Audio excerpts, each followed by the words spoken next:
Seoul, Japan has detected radio signals suggesting North Korea may be preparing another ballistic missile launch in the coming days, although such signals are not unusual and satellite images did not show fresh activity, government sources said Tuesday.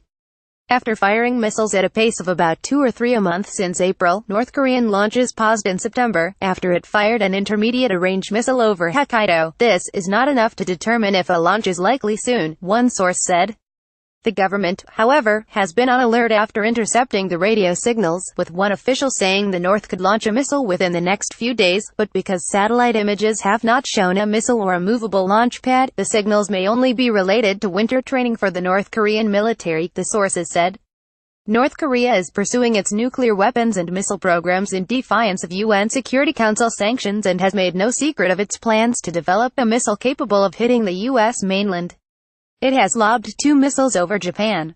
South Korea's Yonhap news agency, citing a South Korean government source, also reported that intelligence officials from the United States, South Korea and Japan had recently detected signs of a possible missile launch and have been on higher alert. South Korean Unification Minister Cho Myung-in told reporters Tuesday that there have been noteworthy movements from the North since its last missile launch in mid-September, but added that there was no hard evidence of another nuclear or missile test. North Korea hasn't been engaging in new nuclear or missile tests, but recently we've seen them persistently testing engines and carrying out fuel tests, said Cho at a media event in Seoul. But we need some more time to see whether these are directly related to missile and nuclear tests. Asked about the media reports, Pentagon spokesman Col. Robert Manning told reporters the United States continued to North Korea very closely. This is a diplomatically led effort at this point, supported by military options, he said.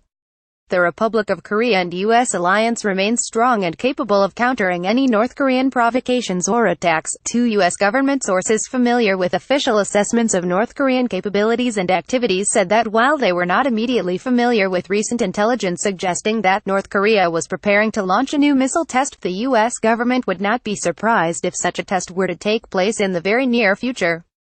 Other U.S. intelligence officials noted North Korea has previously sent deliberately misleading signs of preparations for missile and nuclear tests, in part to mask real preparations, and in part to test U.S. and allied intelligence on its activities. South Korea's Cho said North Korea may announce the completion of its nuclear program within a year, as it is moving faster than expected in developing its arsenal. North Korea defends its weapons programs as a necessary defense against U.S. invasion plans. The United States, which stations 28,500 troops in South Korea, a legacy of the 195,053 Korean War, denies any such intentions. Amid the North Korean nuclear threat, Hawaii emergency officials announced Monday that the island state would this week resume monthly testing of its Cold War-era nuclear attack warning sirens for the first time in about 30 years, in preparation for a potential missile launch by Pyongyang. Wailing air raid sirens will be heard for about 60 seconds from more than 400 locations across the Central Pacific Islands starting at 11:45 a.m. on Friday, in a test that will be repeated on the first business day of each month thereafter, state officials said. Monthly tests of the nuclear attack siren are being reintroduced in Hawaii in conjunction with public service announcements urging residents of the islands to get inside, stay inside and stay tuned if they should hear the warning.